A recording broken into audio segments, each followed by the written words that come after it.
tenemos un rato amplio para discusión, nos gustaría que participara todos los que queráis de la audiencia.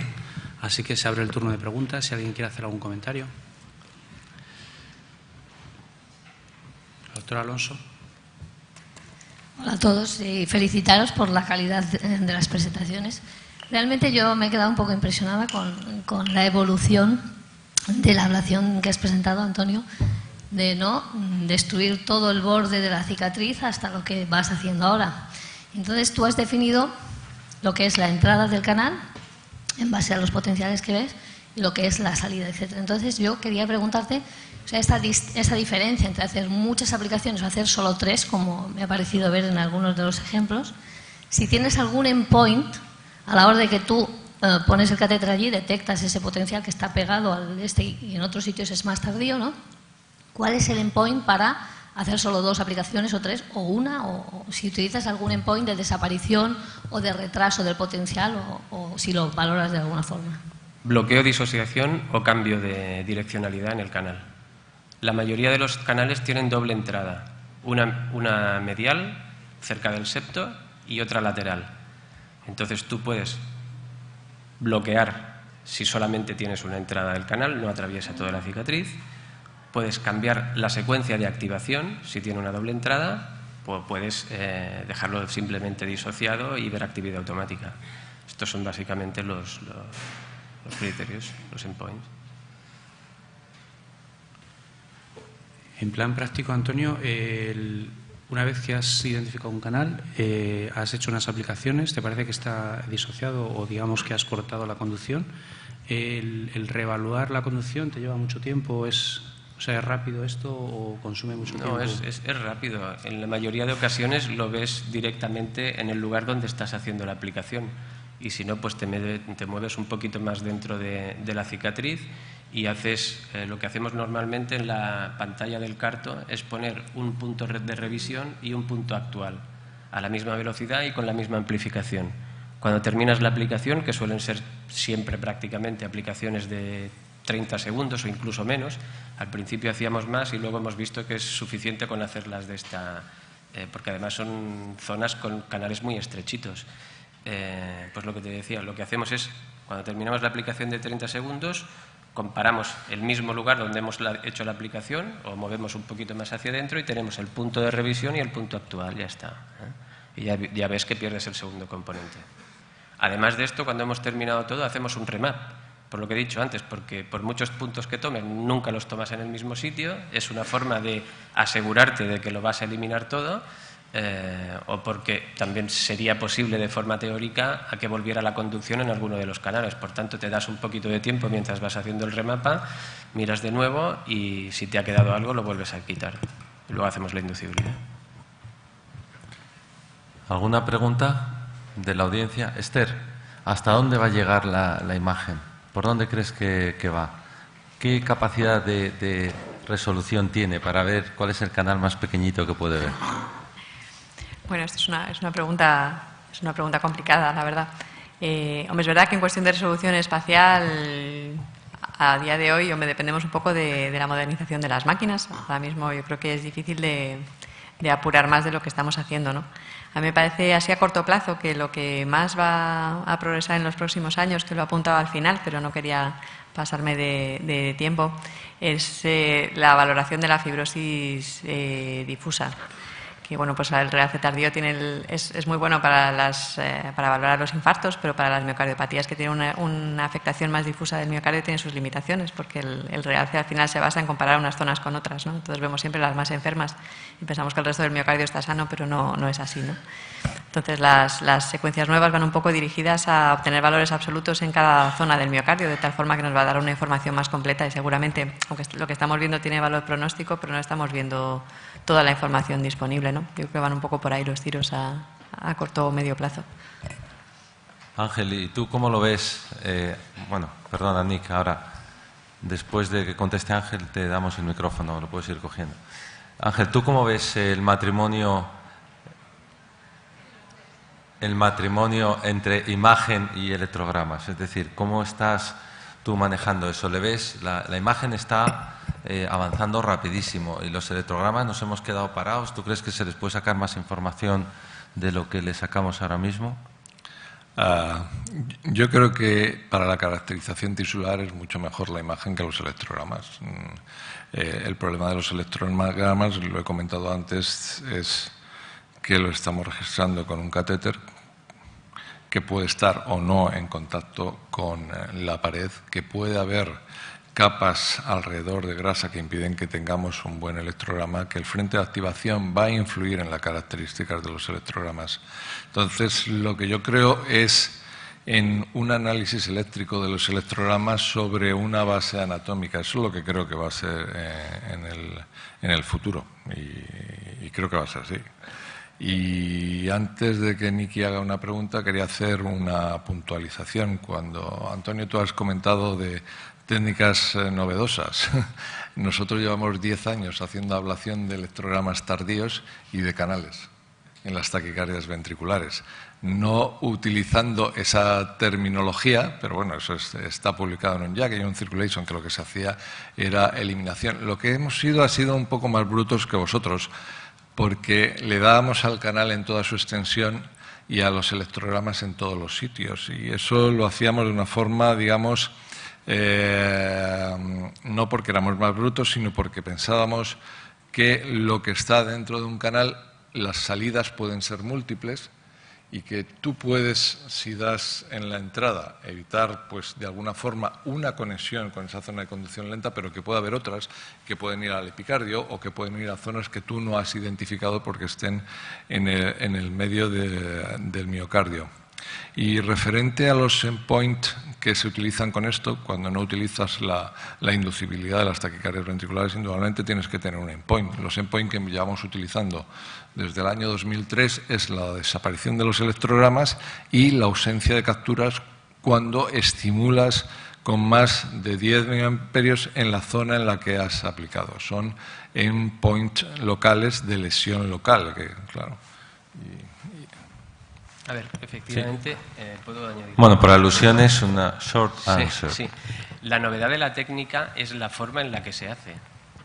No es que nosotros hagamos ablación de los canales y nadie más. Yo no he dicho esto. No. Sí, me refería cuando has sacado la lista, porque de ahí se ha empezado ahora, en el año 2012, a hacer ablación de electrogramas tardíos. Yo creo que lo he puesto en la secuencia en la que está publicado. Es decir, Marlinsky es el primero que hace transección en la cicatriz. Vosotros sois después los que nos contáis cómo se identifican los canales de voltaje y hacéis una ablación del canal lineal. Y luego Yais saca esta forma de hacer ablación, Natale también, técnicas que bajo mi punto de vista son bastante agresivas en un caso y en el otro no consiguen los resultados que consiguen las otras, y luego nosotros lo que describimos es la forma de hacer un tipo de ablación que a nosotros nos parece más eficiente, conjuntamente con un protocolo que tiene algunas diferencias con respecto a los demás también. Pero bueno, vaya, al rey lo que es del rey, lo de los canales es tuyo, ya lo sabemos. Esa diapositiva hay que dejarla un poco más clara. Doctor Pérez Castellano. Bueno, yo quería primero felicitar a los tres por las exposiciones tan brillantes e incluso espectaculares que habéis hecho. Y la pregunta, o las tres preguntas van quizás más dirigidas a Esther, aunque os podéis sumar. Una limitación de la resonancia es que muchos de los pacientes con taquicardias ventriculares nos pueden venir con un dispositivo implantado que pues bueno, nos va a artefactar la calidad, ¿no? Entonces, como estamos hilando fino en el realce tardío, ya no es cuestión de si no, sino cuánto, dónde y cómo. Esther, ¿crees que es una limitación absoluta los dispositivos implantados para este uso fino? Desde luego, a día de hoy es una limitación clarísima, no solo por problemas de seguridad, porque bueno, yo he tenido ocasión de ver imágenes de alguno de los grupos que pues ha trabajado quizá con dispositivos más novedosos o con un protocolo más enfocado a dirigir la seguridad, y la degradación de las imágenes es brutal en cuanto a pérdida de calidad. Entonces, como tú dices, ya no es solamente una cuestión de factibilidad del estudio, sino que puedas ver algo de buena calidad. A día de hoy es una limitación muy grande. Es verdad que las casas tienen un interés muy grande en desarrollar dispositivos, tanto marcapasos como desfibriladores, que sean compatibles con la resonancia magnética, y la compatibilidad, normalmente por el tipo de material que tú usas, está también dirigida a disminuir los artefactos, ¿no? Sí que he tenido ocasión de hacer personalmente algún estudio con marcapasos compatibles y la degradación de la calidad es mucho menor. Entonces, hombre, ahí queda una puerta abierta a que a lo mejor ese desarrollo en los desfibriladores también repercuta en ese aspecto. Con marcapasos la verdad es que se pueden, estos dos modelos, hay uno de Medtronic y uno de Biotronic, que en principio están destinados precisamente a aumentar esa compatibilidad y la verdad es que la calidad de las imágenes no se degrada. Con desfibriladores no tengo experiencia, pero bueno, si se ha podido hacer con unos, pues podemos tener la esperanza también de que se consiga desarrollar para los desfibriladores. A día de hoy, desde luego, limitación muy importante. Ya me parecía a mí que Ángel había tardado un poco en su presentación. Yo creo que tiene otra preparada, ¿no? Sí. Entonces, por alusiones, Antonio, podéis discutir lo que queráis, ¿eh? Esa es la... Perdón, Nick. Que Nicky no había acabado de hablar, me parece. Y la segunda y tercera pregunta, que van empaquetadas, primero, ¿hay datos de reproducibilidad interestudio del realce tardío en cuanto, ya digo, hilar fino, es decir, extensión, zona gris, etcétera? Y luego, ya que incluso somos capaces de ver lesiones de radiofrecuencia, ¿creéis que puede estar justificado un segundo estudio después de un procedimiento de ablación inefectivo para completar, digamos, la escara mixta, espontánea e inducida por nosotros? Son muy pertinentes las dos preguntas, ¿eh? Desde luego. En cuanto a reproducibilidad, la verdad es que nosotros en el trabajo, acerca de los canales que comentaba en la presentación, sí que había dos observadores diferentes, además ciegos los dos a los estudios electrofisiológicos, y una condición que obligábamos, entre comillas, para considerar que hubiera un canal era que lo vieran dos personas diferentes y en la misma localización. Y bueno, la reproducibilidad entre observador no era mala, era como de un 85%, te diría así, sobre nuestros propios datos, ¿vale? No del 100%. Pero sí que procurábamos ser un poco restrictivos porque, bueno, para que fuera realmente un hallazgo relevante. Y la otra pregunta era... La posibilidad de hacer un segundo estudio después de una ablación inefectiva. Sí, probablemente habría que hacer un segundo estudio, pero no inmediatamente después del procedimiento, porque ahí tienes un problema de edema que ha producido también la aplicación, ¿no? Tendría que ser probablemente a los 2 o 3 meses, que es lo que se ha publicado en otros contextos. Ahí la limitación también es que muchos de estos pacientes tienen un desfibrilador también, ¿no? Si es un abordaje conservador, pues probablemente sí que habría que introducirlo en el algoritmo, ¿no? Pero ya te digo, a los 2 o 3 meses. Un comentario acerca de los canales y además lo ligo con el tema de la resonancia y la capacidad de definición. Es muy conveniente distinguir entre los dos tipos de canales. No son iguales, no son igual de anchos, no son igual de largos, no tienen la misma velocidad de conducción y no es igualmente fácil ablacionarlos. Es más fácil, necesitan menos aplicaciones los canales de componentes retrasados que los canales que identificamos por criterios de voltaje.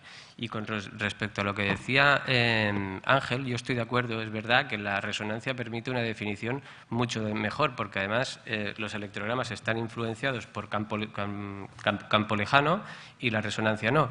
Y es muy buena y es mejor que los mapas electroanatómicos para distinguir e identificar los canales de voltaje, pero no puede ver en el momento actual, por las limitaciones que tenemos de resolución de los voxeles que utilizamos con la resonancia, no es capaz de ver al menos el 50% de los canales de potenciales retrasados. Estos no los puede identificar en el momento actual. No sé si conseguiremos nuevos contrastes, mayor definición. Nosotros estamos utilizando una resolución espacial que ya llega prácticamente al límite con lo que tenemos actualmente, que es 1.4 milímetros, y es difícil que yo en el momento actual piense que vamos a conseguir mayor definición para ver este otro tipo de canales, que son los canales con componentes retrasados, los low potential channels.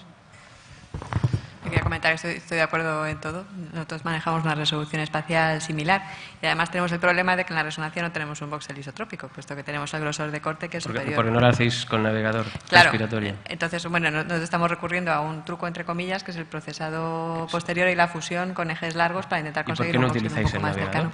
Un momentito, que esto es una conversación privada. Ángel quiere decir algo. Sí, yo quería hacer un comentario. Yo soy electrofisiólogo y quiero hacer más. Entonces, seguramente Esther lo que busca es la seguridad durante el procedimiento. Y bien, yo tenía unas diapositivas, un backup, porque sabía que el tema de los desfibriladores iba a salir. Primero, el hacer una resonancia con un desfibrilador es seguro. Y hay publicaciones en Circulation, Arrhythmias and Electrophysiology.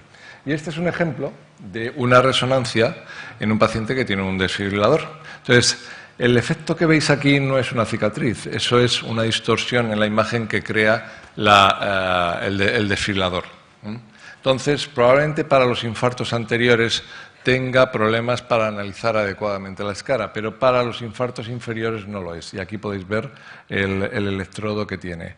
Es posible caracterizar, ver la cicatriz cuando se tiene un desfibrilador, pero teniendo en cuenta que con los infartos anteriores podemos tener artefactos debido al desfibrilador que nos impiden analizar la cicatriz adecuadamente. Pero eso no es extensible a los infartos inferiores, como podéis ver. Lo mismo aquí, la imagen no es muy buena, pero esta es la integración y en lo que se ve ahí es una cicatriz inferior. ¿Vale? Así que con esta salvedad yo creo que tenemos que empezar a perder el miedo a la resonancia en los individuos que tengan desfibriladores, incluso con los que los tienen ya, y que tenemos que tener en cuenta pues, una serie de cosas, una serie de limitaciones, y es la localización anterolateral de las cicatrices que no vamos a poder evaluar bien. Pero todo lo que esté en el septo bajo, en la cara inferior, incluso en la cara lateral, seguramente lo vamos a poder analizar. Nos queda un minuto para hacer una última pregunta, si alguien quiere de la audiencia. Sí. La pregunta, bueno, felicidades a todos los ponentes y gracias por las presentaciones. La pregunta es sobre todo dirigida al doctor Berruezo. Soy expósito aquí de Santander. Es que la duda que me crea con la técnica está el de channeling, es si lo hacéis realmente en todas las taquicardias ventriculares, porque sabes que aquí estamos utilizando esa técnica del encircling que comentamos alguna vez, y da la sensación que cuando estás hablando de escaras de no excesivo tamaño que puedas abordar con un tiempo razonable, te evitas todo un mapeo prolongado y probablemente complejo, muy elegante, pero parece muy complejo, de todos los canales, y la posibilidad además de posible dinamismo de esos canales en el futuro, que no sé si lo habéis visto o no lo habéis visto. Esa técnica va bien, lo que pasa es que haces más también. Probablemente si la cicatriz es pequeña, pues igual las diferencias ya no son tantas. En cuanto al tiempo que requiere, nosotros lo único que queremos siempre es hacer un mapeo de alta densidad, entonces utilizamos muchos puntos. Y lo que hacemos es ir haciendo las anotaciones sobre la marcha. Nosotros trabajamos siempre con el trigger, tenemos los cursores puestos y el que va haciendo la adquisición, que está con el polígrafo, es el que va poniendo los puntitos azules. Una vez que hemos terminado de hacer el mapa, los mismos puntos azules te dirigen hacia el lugar donde está la entrada del canal. Simplemente chequeas, ves que hay un doble componente con componente retrasado muy pegado al electrograma local, a veces dentro y no lo ves. Y lo que haces es right ventricular pacing para identificarlo, pero identificas esto, haces la aplicación y ya está. No invertimos demasiado tiempo. El que está en el carto va haciendo tags, tags, tags, y luego tú te vas a la periferia de la cicatriz, porque por suerte la activación de estos canales siempre va de periferia al interior para facilitarnos el trabajo, y esto es lo que no se pierde gran cantidad de tiempo. Sí, lo cierto es que la ablación de las taquicardias ventriculares, cómo ha ido creciendo y los diferentes métodos que hay. Yo me lo paso fenomenal en la unidad de arritmias, que están Victoria, Nicasio y Javier Moreno, y cuando tenemos una TV, entonces planificamos un poco el cómo hacerlo. Y entonces dice uno, yo voy a meter catéter a través de transeptal, ventrículo izquierdo, luego voy a pinchar directamente epicardio, voy a hacer varias cosas, y resulta que el otro se pica y dice, bueno, yo voy a hacer esto, déjame que lo haga, a ver si lo hago por el método clásico. Mete un catéter en el ventrículo izquierdo, encarrila, ve la zona del canalito, una aplicación, se quita, no inducible. Y entonces le está dando, o nos estamos dando con el caso en las narices durante un par de semanas. Y al revés también pasa, que un día dices, bueno, voy a hacerlo el abordaje clásico, y acabas, pues como ha comentado antes Javier, en todas las cavidades del corazón posibles, ¿no? Lo cierto es que los dos habéis hecho que esto avance. El tema de los canales es algo muy bonito. Nos habéis ilustrado muchísimo, tanto Esther con las imágenes como vosotros. Os falta que aparezca en el vídeo del gusanito, que es el canal Un Comecocos, que se lo elimine, que yo creo que para la próxima lo tendremos, ¿no? Intentaremos. Y muchas gracias a todos, porque de verdad que ha estado fenomenal, y a comer, y a las 3:30 volvemos. Muchas gracias.